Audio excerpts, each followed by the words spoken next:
Hola, muy buenas tardes a todos, bienvenidos.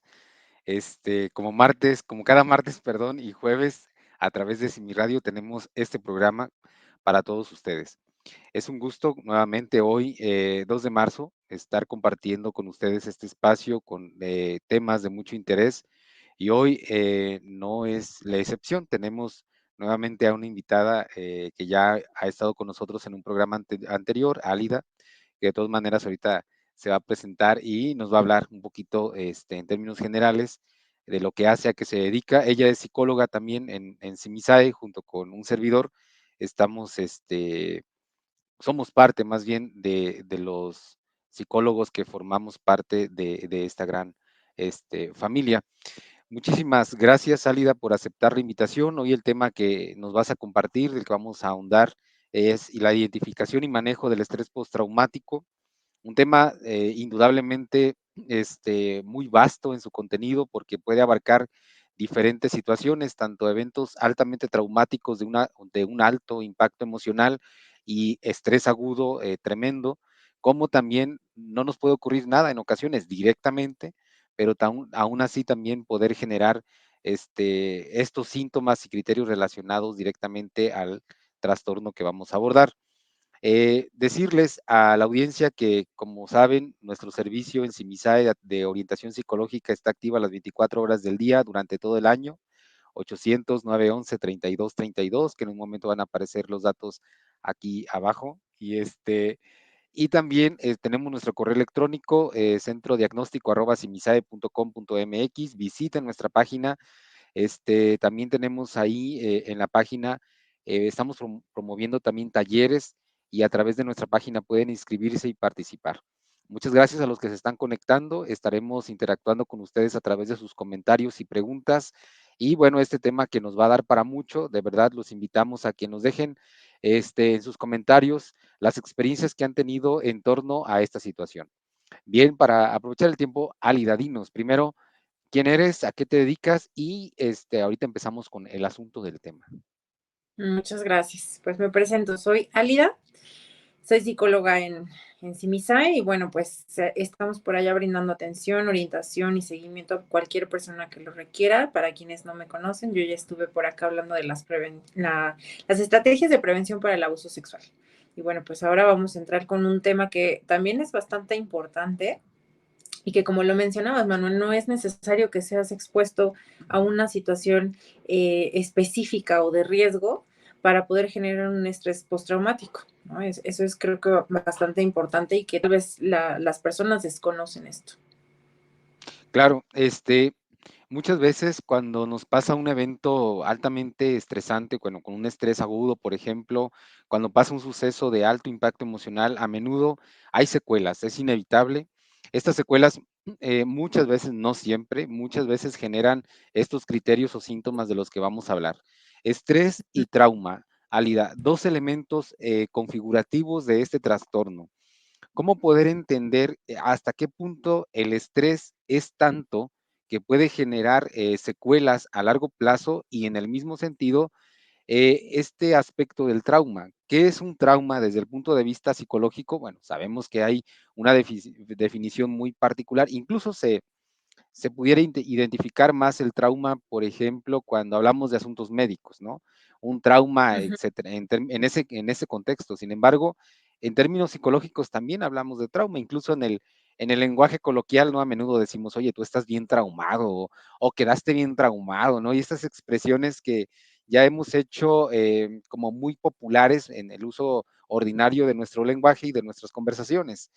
Pero si nos pudieras ayudar a orientarnos en esta parte o puntualizar sobre el estrés y el trauma como dos elementos configurativos dentro de este trastorno, ¿qué pudiéramos decir, Alida? Pues vamos a dividir entonces lo que es la definición del estrés. Y es que en realidad, si nos vamos a una necesidad de nuestro organismo, es necesario el estrés para poder vivir y responder ante ciertas situaciones de riesgo, ¿no? Pero cuando estas situaciones de riesgo comienzan a ser o muy frecuentes o los niveles son mayores a los que el cuerpo mismo puede ir soportando, entonces ahí sí llega a generar un malestar no solamente físico, sino también emocional y pues y psicológico, ¿no? Y esto es por un tiempo prolongado de la exposición a estos factores o a estas mismas situaciones y vivencias de la vida cotidiana. Ujú, Y si nos vamos a la parte del trauma, pues en realidad es un acontecimiento que no se espera y que no podemos manejar porque es inesperado, ¿no? No tengo las herramientas suficientes para afrontar esa situación. Y obviamente tiene un impacto en mi bienestar emocional y también en el físico. Entonces, puede ser que traiga consecuencias ya pues en un nivel mucho más elevado para una persona. ujú. Muy bien, y justo ahorita que hablabas sobre estos dos elementos y nos dabas el acercamiento conceptual, este, a menudo entender un poquito en cuanto al trastorno y su configuración, que bueno, ahorita nos vas a hablar más de los criterios, poder entenderlo como un evento que puede ser único en la vida incluso. No necesariamente debemos estar expuestos a una causa muy grave, sino que puede ser único, incluso secundario, porque incluso Ujú. pudiéramos nunca haber padecido, como lo decía al inicio, y ya lo comentabas también tú, pudimos no haber estado expuestos a una situación altamente traumática, como ya lo empezaremos a decir así, eh, pero estar viviendo bajo los síntomas del estrés postraumático. Por ejemplo, en ocasiones nos toca ver un accidente, a lo mejor no fuimos parte del accidente, no íbamos en el coche, en el camión o lo que sea, ¿no? O escuchamos, por ejemplo, dentro del contexto social de violencia, las desapariciones forzadas, los feminicidios, etcétera. Quizá hasta este punto ninguno de nosotros hemos experimentado algo semejante. No obstante, empezamos ya a crear esos síntomas. Entonces, estos síntomas se dan de manera paralela y pueden ser, como te digo, únicos en la vida. Una vez sola, no, con una vez basta para generar los síntomas y criterios. Es que iba a decir una expresión medio extraña, así, para quedar traumados, pero de esa manera coloquial, ¿no? Pero eso en términos generales es lo que sucede, ¿no? Que terminamos afectados de esta manera. Ahora, me detengo en otro aspecto que comentabas sobre que el estrés, por ejemplo, hablando de esta particularidad, es una reacción adaptativa, una respuesta adaptativa natural que tenemos los organismos vivos en general, al menos los que tenemos sistema nervioso central. Y que en ese sentido, este mecanismo de adaptación, de respuesta a las situaciones que nos representan cierto riesgo y peligro, obviamente es como nuestra alarma o nuestra alerta, que en el contexto del trastorno de estrés postraumático se queda como activada y nadie llega a apagarla, ¿no? No sé si te ha tocado, por ejemplo, pasar por algún banco o alguna tienda de estas grandes en donde está su alarma, pero a todo lo que da y tú ves y dices, nadie lo está saltando en este momento, pero está la alarma, ¿no? Entonces, el estrés ahí a lo mejor como alerta está bien porque nos adapta, nos prevé y nos cuida, vamos a decirlo así. Pero cuando ya está en exceso, en agudo, en crónico, entonces pudiéramos entonces identificarlo con el trastorno. En este sentido, Álida, digo, lo he expresado de buena manera. Sí, sí, sí, es completamente correcto. Y eso es a lo que me refería cuando la exposición es mayor a la que mi cuerpo puede estar soportando y comienzo a tener otro tipo de consecuencias, ¿no? Por ahí, pues, creo que lo más común y lo que más escuchamos, por ejemplo, en la línea, son temas de ansiedad, ¿no? Por situaciones que no he vivido o situaciones que ya viví y que no sé en qué momento van a volver a repetirse, ¿no? Ujú. Entonces, Y, ahí están las consecuencias. ¿Y en qué punto pudiéramos empezar a identificar los síntomas particulares o criterios, Álida, para validar que estamos ya a lo mejor, este, no sé, viviendo un cuadro relacionado a este trastorno? Si hablamos de Pues criterios, más bien a lo mejor no para diagnosticarnos, porque no es el espacio, ni el momento, ni el medio, pero sí como para tener una visión amplia de lo que implicaría los criterios relacionados a este trastorno. vamos a verlo desde dos tipos de ejemplo.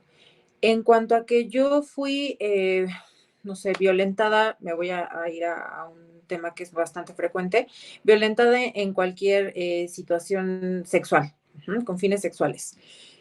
Y les voy a dar el ejemplo de una situación personal que yo viví.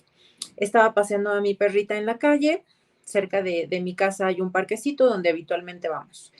¿Y qué pasó?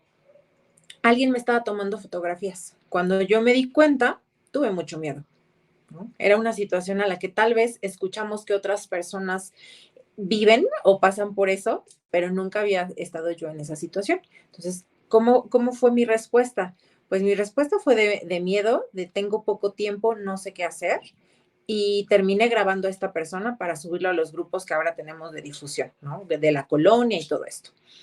Pero por ahí, yo platicando esta situación, por ejemplo, con mi mamá o con algunas otras amigas, me decían, es que yo he vivido eso, pero en un diferente nivel en cuanto a que me pegan en alguna parte del cuerpo, ¿no? Entonces, tal vez yo no he vivido esa situación y eso a mí ya me generó muchísimo miedo, porque ya no quería salir de mi casa, ¿no? Ya no quería Mm, salir sin algo para defenderme, ¿no? Entonces, eso me puede llevar a generar altos niveles de estrés y estarme preocupando por una situación que probablemente no me vuelva a existir, no me vuelva a tocar vivir, o puede ser que sí, ¿no? Entonces, en cuanto a eso, me voy a ir a los criterios.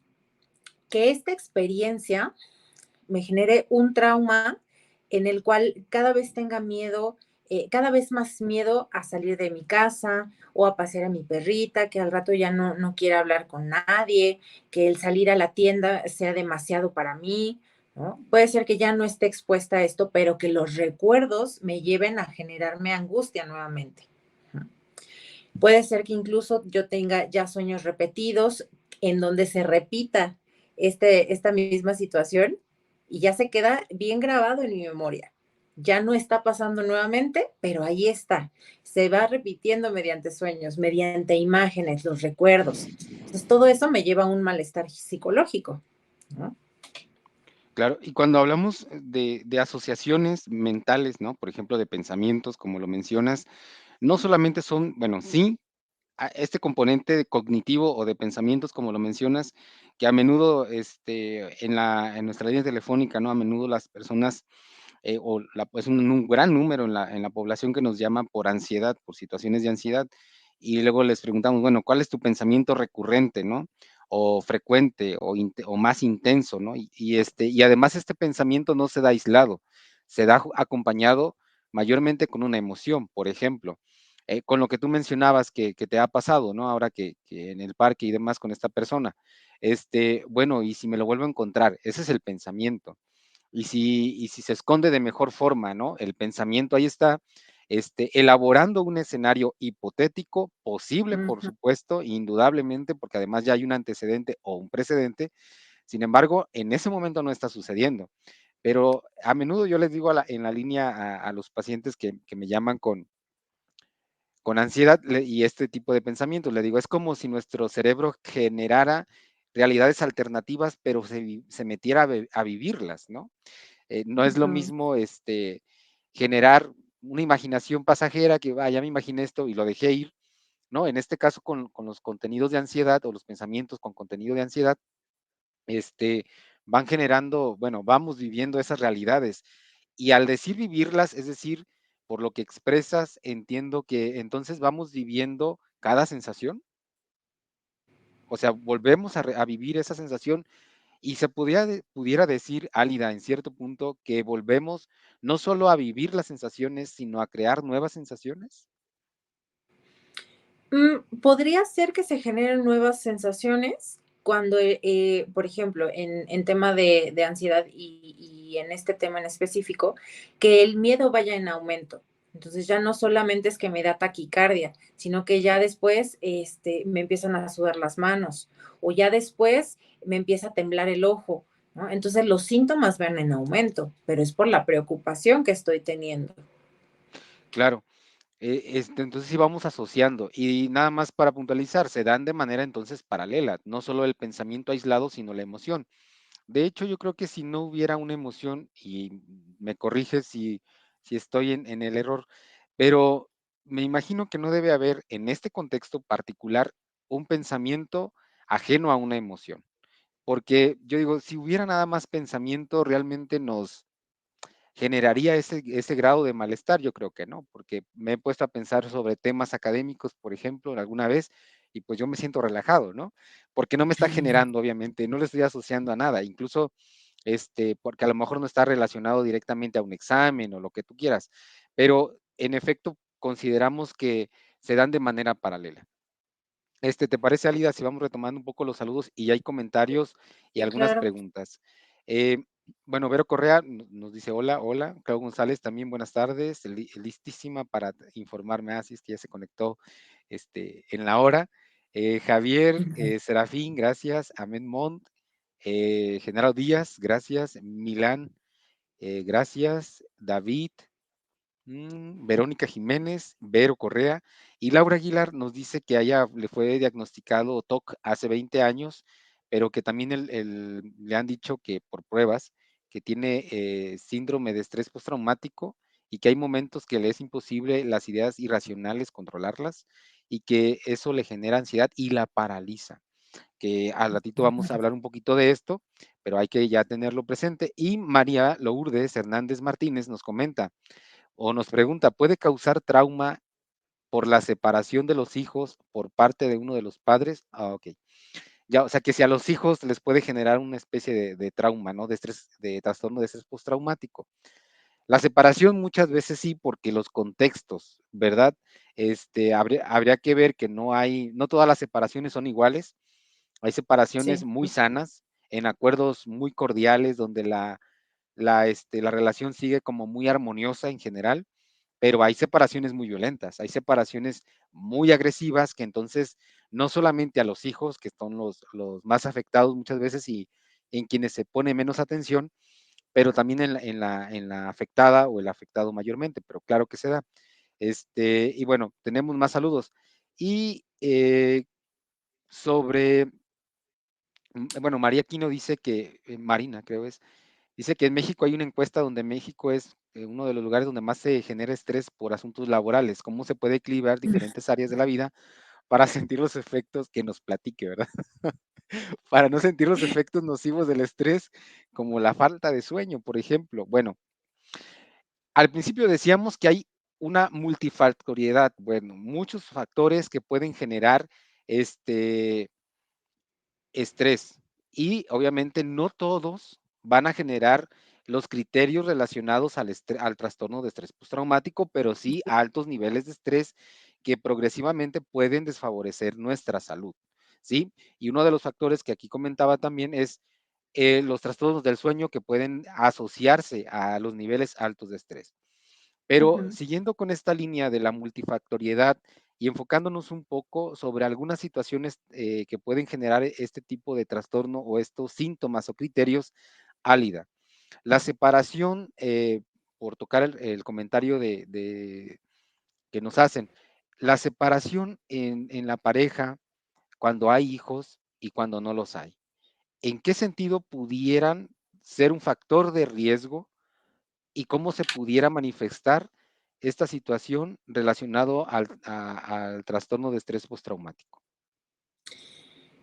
Si nos regresamos a lo que planteábamos en un inicio, en realidad cualquier situación, cualquier evento me puede llevar a generar estrés. ¿Y, y a qué voy con esto? Que puede ser que la separación con mi pareja sea tan, tan fuerte, tan imposible de que yo la sobrelleve completamente sola o con las herramientas que ya tengo, que llegue a ser algo que realmente no pueda elaborar. O sea, no puedo llegar hasta el punto de la sanación o de un perdón o de soltar a la pareja o dejar de hablarle por un tiempo, ¿no? Que es algo que hacemos en la elaboración de un duelo, ¿no?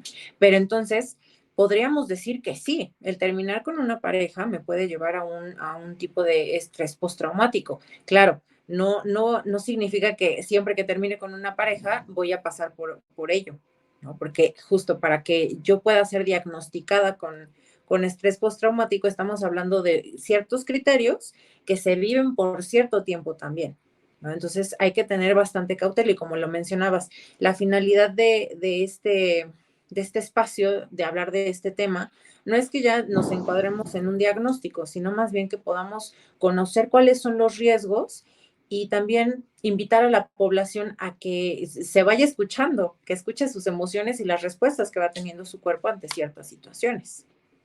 Claro, y bueno, Para es cierto, no vamos a dar un diagnóstico, obviamente que no, pero sí enfocarnos y puntualizar un poco ya lo que tú decías, ¿no? Los pensamientos y las emociones que nos van desbordando y que nos roban funcionalidad.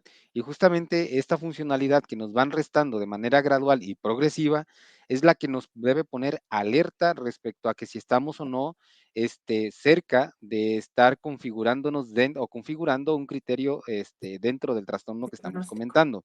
Ujú, Porque como dices, o sea, tampoco es que cada, no, hablando de las relaciones, cada que termino una relación voy a generarlo, ¿verdad? Obviamente que no, ahí hablaríamos de otras situaciones, incluso hay otros elementos involucrados como un duelo por pérdida de pareja que no siempre se elabora como duelo, etcétera. Hay cosas que se van agregando o sumando al malestar emocional y cognitivo que muchas veces por asuntos de tiempo, por asuntos de diferente naturaleza, vamos postergando, no nos ujú, atendemos a tiempo y cuando nos vamos atendiendo, por ejemplo, no sé si te ha tocado, pero en la línea llegamos a escuchar a personas, no, es que tengo ya 1 año, ¿no? O 5 años con esto y no he sabido cómo manejarlo. Y les preguntas, ¿y hasta ahora cómo lo ha atendido?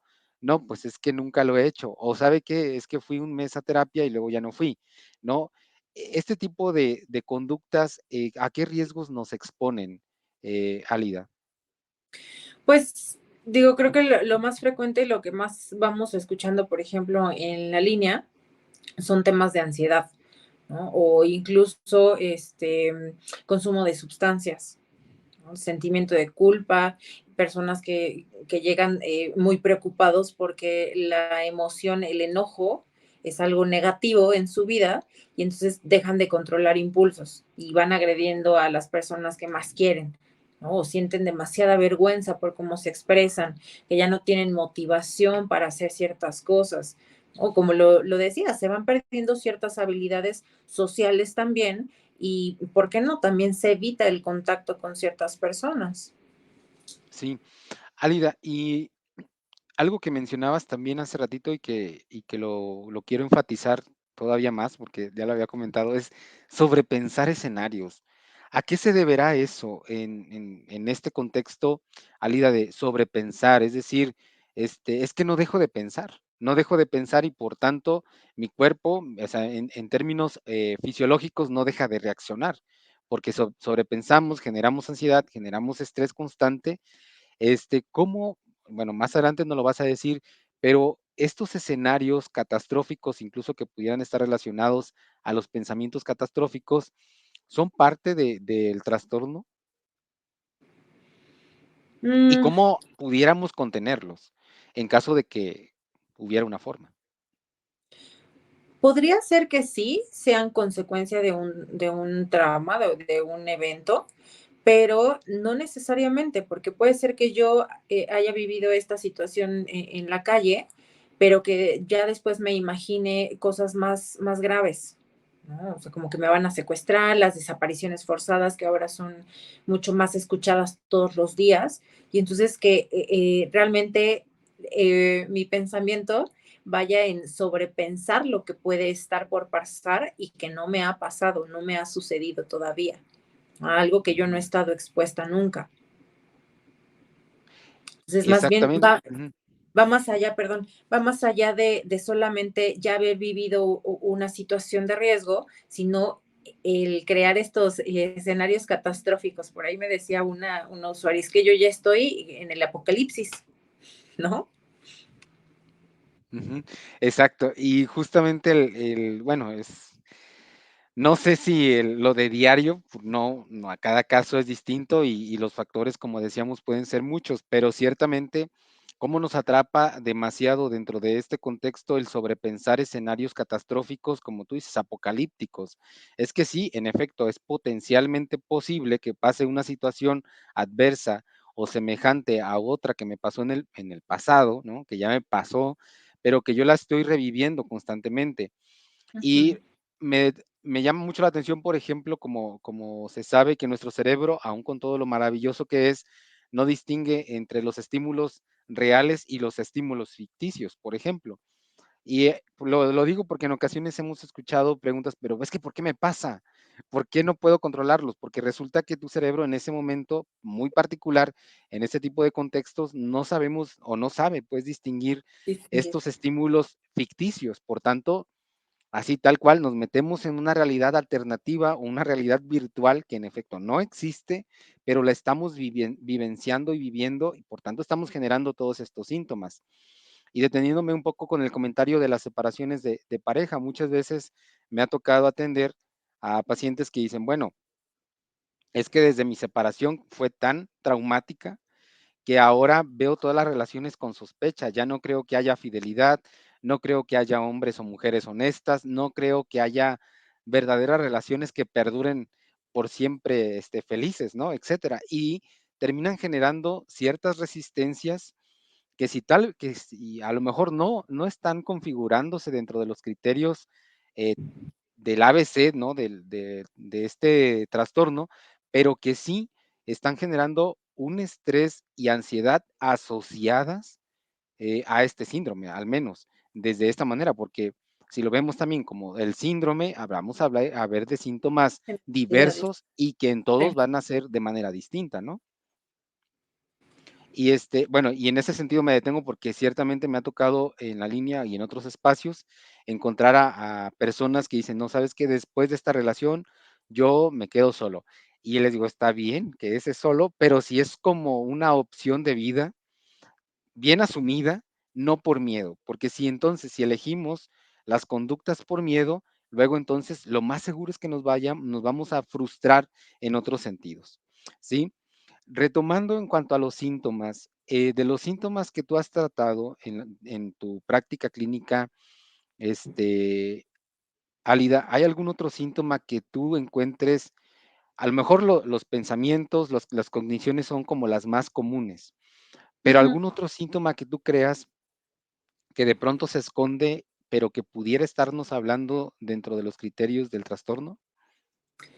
Em, Justo, lo voy a retomar con lo que decías, el que se vuelva evitativo, ya sea evitar hablar de la situación o evitar pensar también en esa situación, en concreto, ¿no? Evitar ciertos lugares, ciertas actividades, ciertas personas que me lleven a recordar esa situación o ese evento. Sí, Pensamientos también que me vayan dando, menos valor, ¿no? O darle menos valor también a otras personas. Entonces, ahí también estamos hablando de la falta de motivación de la que hablábamos, ¿no? Ya no quiero hacer ciertas cosas y no soy suficiente, las personas que me están rodeando no son suficientes y nadie me puede ayudar. exacto. Ahora, esto que comentas sobre el apoyo que se recibe o no después o durante un evento altamente traumático o de alto impacto emocional. Es importantísimo porque de pronto el apoyo social que se recibe o que no se recibe sí determina muchísimo. A menudo puede suceder dos cosas. Bueno, la favorable, el escenario idealizado, ¿no? Recibo el apoyo, me contienen, me acompañan. El escenario a lo mejor no favorable, me invalidan, ¿no? Me dicen, oye, no pasó, no es para tanto, ya tranquilo, estamos bien, o pudo haber sido peor, ¿no? Y empezamos como bueno, obviamente a lo mejor con la mejor intención de todas, pero Claro. empezamos como a invalidar las emociones y el impacto de esta persona en particular. Y me ha tocado, porque en la calle, en algunos lugares de La Mancha, donde me ha tocado presenciar algunos asaltos un poco violentos, no falta quien diga estas expresiones, ¿no? No, tranquilos, no pasó nada. Y yo digo, Nada ¿cómo más no fue pasó la nada? Nada más fue la cartera, pero pues ahí llevaba toda la quincena, y luego además este transporte público, lo abordo todos los días, pues es un ejemplo que ahorita que te escuchaba decía, es un ejemplo clarísimo de cómo podemos desarrollar incluso esto, porque entonces ya nos tenemos que subir a la misma hora, en el mismo transporte, en la misma ruta, después de un evento traumático, decimos, híjole, pues ya vamos como a ver qué pasa, ¿no? con Ojalá que no miedo. sea tan feo, exactamente. Bueno, volvemos con más comentarios, retomamos un poquito y los saludos también. Obviamente, enseguida, al regresar, vamos a abordar algunos de los comentarios y preguntas que han hecho, así como alguna estrategia que pudiera favorecernos tanto para la identificación y la contención y obviamente el seguimiento que esto implicaría. No se vayan, continuamos.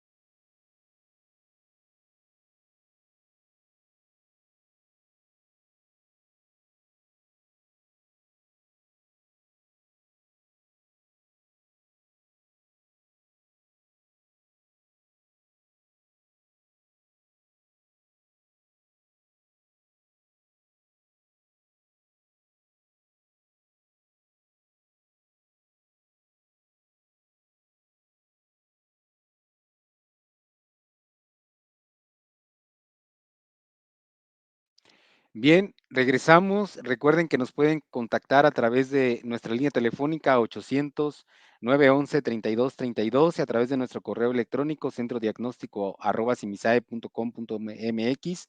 Visiten nuestra página www.simisae.com.mx y bueno, estamos también en Facebook y en Instagram.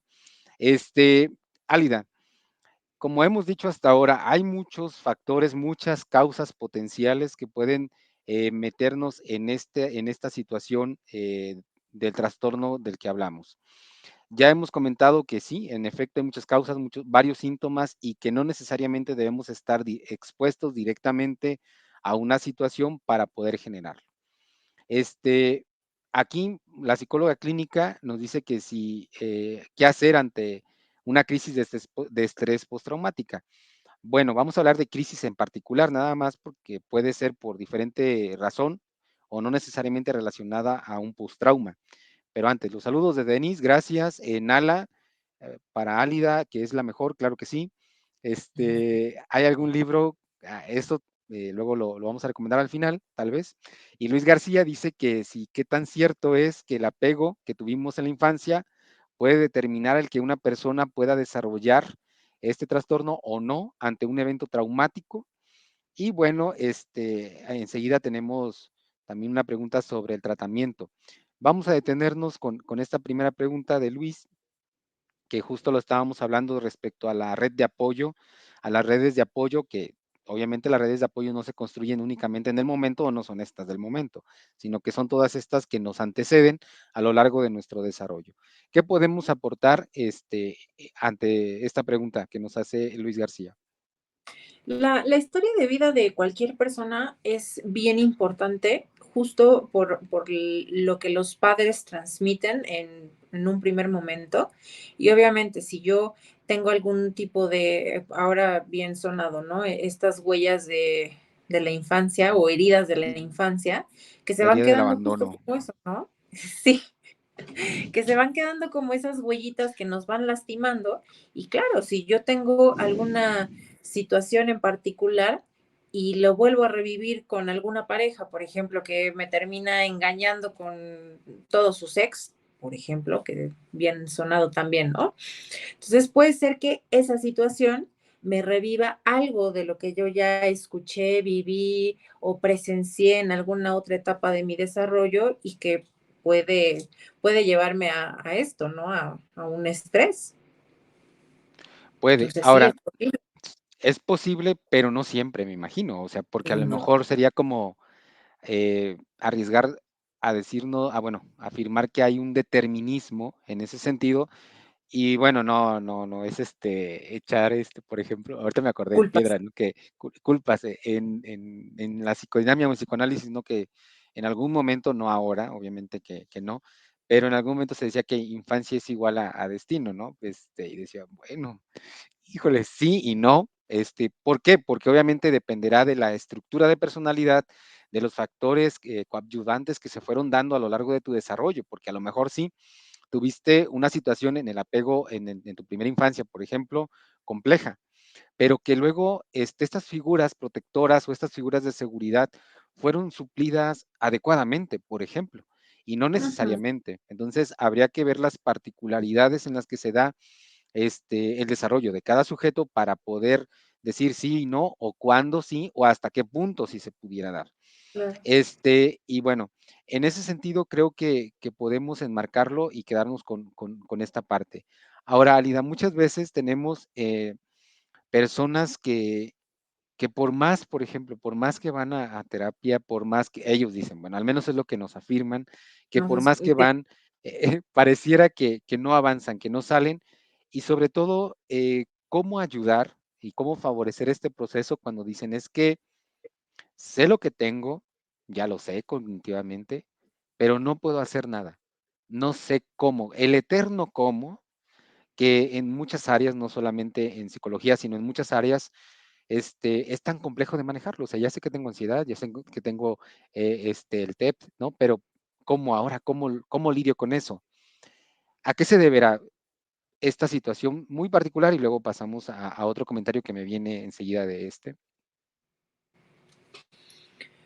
yo creo que eh, algo que yo les invito a hacer es dejar de lado la pregunta, el cómo o el por qué, intentando como darle respuesta al pasado, ¿no? Entonces, más bien es invitar a enfocarme en lo que me está sucediendo en este momento, observar también los elementos que tengo y que tal vez si ya me recomendaron 3 veces que brinque en un pie y me ponga un cuaderno en la cabeza y no lo he hecho porque siento que eso no me va a funcionar, o ya lo intenté y siento que no me funcionó, o Ujú. ya no lo he intentado, pero porque alguien me dijo que no le funcionó. O sea, dejar de quitarme esas ideas que ya están bien marcadas y enfocarme en lo que estoy viviendo, en cómo lo estoy viviendo y nuevamente darle mucha más importancia a mis emociones, a las sensaciones de mi cuerpo,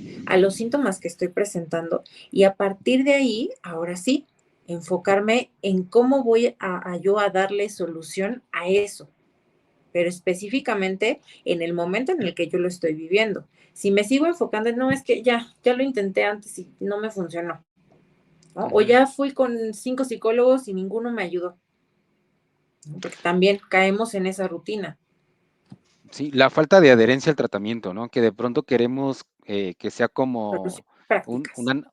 un analgésico, ¿no? Que X, me lo quiero tomar ya y el efecto inmediato. Y en términos emocionales, pues sabemos que nuestra mente actúa o nuestros procesos psicológicos actúan de diferente manera y responden de diferente manera Son a los procesos. estímulos. Y son procesos, exactamente. Ahora, y ciertamente, a lo mejor las personas que padecemos crisis de ansiedad y de estrés relacionados al trastorno, pues queremos salir ya, pero en nuestra obstinación y bueno, generamos ansiedad por querer salir, entonces agregamos ansiedad ya a los síntomas de base y eso obviamente que hace que nos percibamos como estancados, porque a menudo también como yo concuerdo mucho contigo en esta parte de que dialogar con lo que está pasando conmigo. A menudo queremos desterrarlo de la noche a la mañana sin dialogar. A ver, ¿qué está pasando y por qué? ¿Cuál es la causa? Ya identifiqué la causa y lo que está sucediendo en mí a través de eso. ¿Cuál es mi margen de acción en esto? Porque muy seguramente tenemos margen de acción, pero no lo hemos identificado. Y no se trata tampoco de entrar en este pensamiento mágico de la cosa esta está aquí para enseñarte algo y es tu maestra, no sé, porque no es cierto, o sea, eso Abraza el no, problema. abraza el problema y concíliate con él, ¿no? No, pues eso obviamente no, y respetando a los enfoques que manejan esto, pero no, al menos desde la línea cognitivo-conductual y atendiendo a Laura G. Aguilar, que es el enfoque más recomendado para bueno, hablando concretamente de esta situación, este, es lo que nos va a ayudar, el analizar lo que nos está sucediendo, cómo nos está sucediendo, cuándo nos está sucediendo, y retomando uno de los comentarios, ¿qué es lo que lo detona? Porque no es que siempre estemos así, hay momentos muy particulares. ¿Qué hacer entonces, Salida, cuando yo identifico un detonante que, vamos, agudiza el cuadro de crisis, o sea, que lo convierta en un cuadro de crisis? ¿Y qué Ujú. hacer identificando el detonante y en el momento de la crisis? Es decir, aparte de llevar un proceso de acompañamiento psicológico que es el sí o sí, ¿qué hacer cuando estoy con una persona que está en crisis y yo no soy psicólogo, por ejemplo? Es muy aventurada la pregunta, pero a menudo es algo que sucede más de lo que esperaríamos. Y sí, es una pregunta bastante difícil porque me vienen muchos escenarios a la cabeza. Y por ejemplo, justo hoy en la mañana, no, ayer en la mañana, tenía a una pacientita que ha tenido duelos en diferentes momentos de su vida, pero han sido muy frecuentes. Y entonces Ujú, ella me decía que cada vez que una persona fallecía, ya lo menciona así, ¿no? Cada vez que una de mis personas allegadas fallece, pues la gente viene con esta intención de darme el pésame, de hacerme sentir mejor y realmente no me funciona, porque las palabras que tienen para decirme no me hacen sentir mejor. Entonces puede ser que yo tenga que reconocer un cuerpo y estoy en una situación de crisis. ¿Qué esperaría recibir de la otra persona? Y entonces te pregunto a ti, por ejemplo, en ese escenario, ¿tú qué esperarías de otra persona? bueno, pero es que habría que ver. Yo estaba pensando, pues yo esperaría que no me dijera nada. Justo, O sea, ujú. ahí va lo primero que quiero dejarles, es preguntar la necesidad que tiene la persona en ese momento. Sí, exactamente. ¿Qué Y no suponer. necesitas? ¿De qué Ajá. manera te puedo ayudar? ¿No? Porque puede ser que yo le ofrezca agua y esté en un llanto que no puede parar y se termina ahogando, ¿no? Pero yo supuse que necesitaba agua. Sí. Entonces, Ujú, va más allá de lo que yo puedo ofrecerle, sino preguntar las necesidades de la otra persona. Invitarle, saber que estoy ahí, simplemente, ¿no? En el caso de los funerales, pues sí, en realidad no quiero que nadie me diga nada, estoy en un momento muy malo, ¿no? No necesito las palabras de consuelo. Entonces, tal vez el yo ser empática de esa manera y analizar, ok, esta persona está en crisis, tal vez no tengo las herramientas, no sé qué es lo que está necesitando, intento acercarme desde otra manera, ¿no? Preguntando sus ujú, necesidades. claro. Muy bien, fíjate que el otro día, bueno, recordé ahorita un asunto, me llamó una persona, me dijo, es que aquí tengo a una persona con una crisis de ansiedad horrible y no deja de llorar. Le digo, a ver, por la línea va a ser complicado, obviamente, ¿no? Entonces le dije, auxíliate de alguien más, con el teléfono y vamos a ponernos en altavoz. Y empezamos a hacer ejercicios de respiración. Bueno, yo confiando en que todo estaba tranquilo, porque pues, por la línea telefónica en este contexto era un poco complicado el tener el acercamiento, pero sí orientando a esta persona preocupada. Y le decía, ahorita eso sí, no hagas afirmaciones innecesarias como tranquila, todo está bien, no está pasando nada, porque en la mente de la persona sí está pasando, o sea, en la Claro. crisis está pasando de todo. Y no solo, y tan así está pasando que la está desbordando de una manera tremenda. Entonces, si pudiéramos, por asuntos de tiempo, Alida, darnos una sugerencia sobre todo para estos momentos de crisis muy, muy agudos, muy particulares, Puntuales. ajá, que nos desbordan, que vamos en el camión y empiezo a tener sudoraciones, no sé, palpitaciones, me siento muy agitado y luego me bajo del transporte público de donde vaya, no sé, sin entrar a las fobias, porque ese es otro tema, lo comento por un comentario que tenemos por acá, pero ¿qué hacer si a lo mejor yo en ese momento no cuento con un apoyo profesional, por ejemplo, pero tengo yo la crisis o alguien a mi lado la tiene? ¿Cómo pudiéramos apoyar sin invadir o sin afectar? Claro, si me siento incapaz de hacerlo, pues no lo hago, ¿verdad? Me mantengo al margen, me mantengo cerca nada más, pero una manera de primeros auxilios psicológicos en este contexto de crisis, ¿qué pudiéramos sugerir? Pues podría ser, sí, el acompañamiento en ese momento, preguntar sobre sus necesidades, si hay alguna persona quien quiera que se le hable, si se quiere sentar, si quiere que le acompañemos, y tal vez ya en un espacio en donde no corra riesgo ni mi vida ni la vida de la otra persona, ahora sí, ver de qué manera puedo ayudarle, tal vez si nos funciona respirar juntos, que hay personas que necesitan eso, ¿no? A ver, enséñame cómo estás respirando. Y eso es algo que también es bastante importante. A ver, yo no sé respirar, ayúdame, ¿cómo le hago? ¿No? Entonces, dejarle saber a la otra persona que estamos también ahí para acompañarle en ese momento. La respiración, imaginación positiva, que si tienen la oportunidad, pues se acerquen a algún espacio que pueda ayudarles en ese momento en específico, ¿no? También la contención de un profesional puede dar muchas más herramientas y como lo decía, si yo desconozco de cómo ayudarle, bueno, pues aquí está mi celular o yo dame tu número, tu celular y yo marco, ¿no? Pero entonces creo que es bastante importante el evaluar también mi integridad física para que yo pueda ayudar al otro primero y encontrarnos en un espacio donde no estemos vulnerables ninguno de los dos. Sí, y me parece sumamente interesante porque habrá de crisis a crisis, ¿verdad? Digo, hay crisis en el camión que, bueno, me pongo mal y a lo mejor, como tú dices, invitarme a estar sentado o tal vez no quiero estar sentado, bueno, pero de pie o de una posición que al menos permita la vía aérea Aérea. adecuadamente, ¿no? Que la tenga libre, no obstruida y demás. Pero muchas veces estamos en situaciones de crisis donde tu integridad y la integridad del otro pudiera estar en alto riesgo y obviamente que ahí sí hay que tomar otras medidas, ¿no? Llamar a los números de emergencia, etcétera.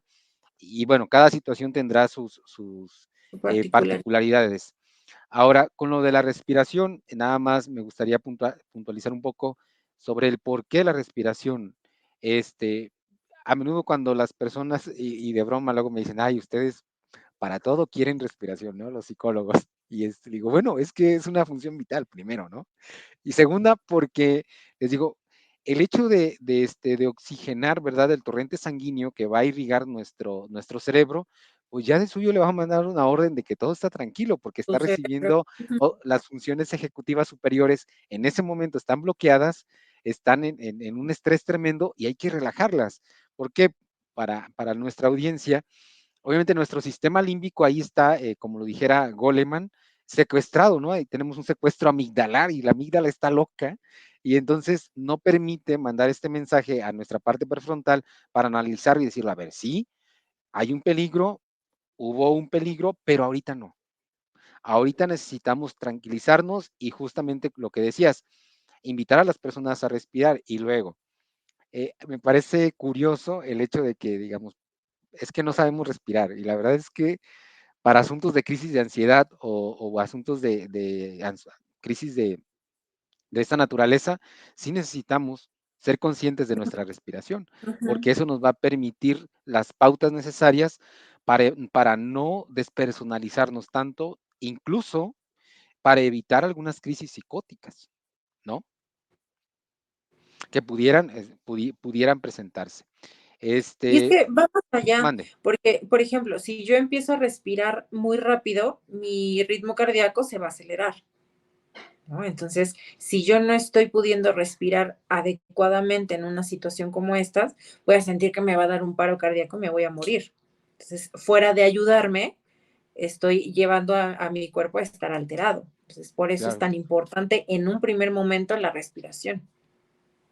Incluso podemos, como lo dices, hiperventilar y entonces generar un cuadro un poquito más complicado, ¿no? Y además de que nos es útil, obviamente por naturaleza la respiración, tenemos ahí ya una intervención muy práctica que es la distracción, porque entonces le descentramos a la persona de la situación que la está desbordando cognitivamente y dice, a ver, que tengo que respirar y lo hacemos consciente de sí, y entonces su atención vuelve para con él, no hacia el problema o la situación que le está generando ese estrés. Ujú. Que es una técnica doble, ¿no? En ese sentido, tanto la respiración como la distracción cognitiva que a menudo nos pudiera funcionar. Sí. Álida, rapidísimo. Bueno, a mí se me hizo rapidísimo el programa. Sí. Gracias de verdad por haber aceptado, de verdad, total, muchísimas gracias, te agradezco un montón. Dinos alguna última sugerencia que nos pudieras dar. Bueno, creo que Alida ya se fue, dijo, ya terminé, ya me voy.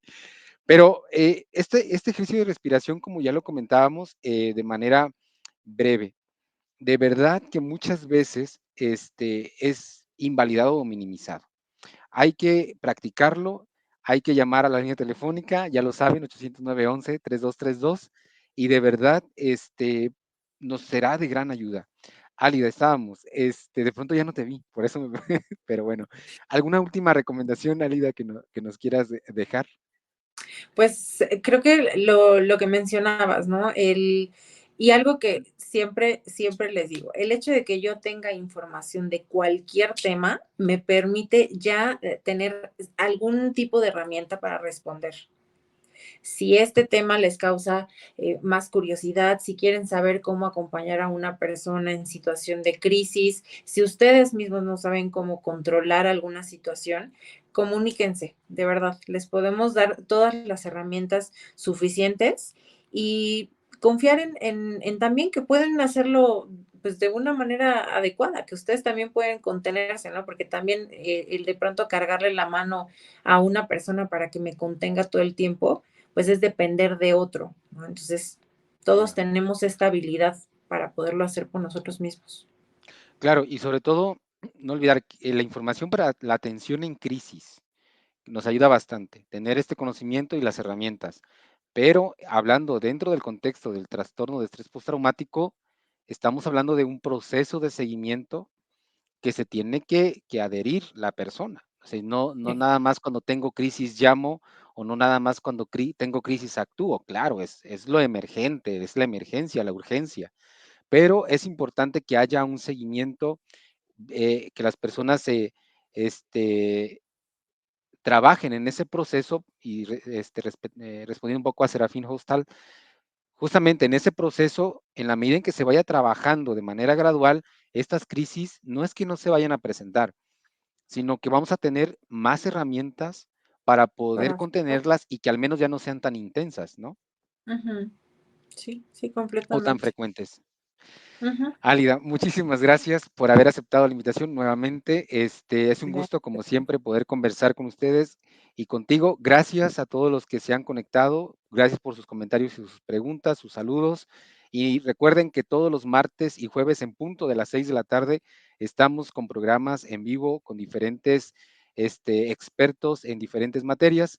Ha sido un gusto estar aquí. Recuerden que nos pueden contactar las 24 horas del día durante todo el año al 809-11-32-32, también a nuestro correo electrónico centrodiagnóstico@cimisae.com.mx o a nuestra página www.cimisae.com.mx. Un gusto estar con ustedes y bueno, nos vemos hasta la próxima. Álida, gracias. Gracias, hasta luego.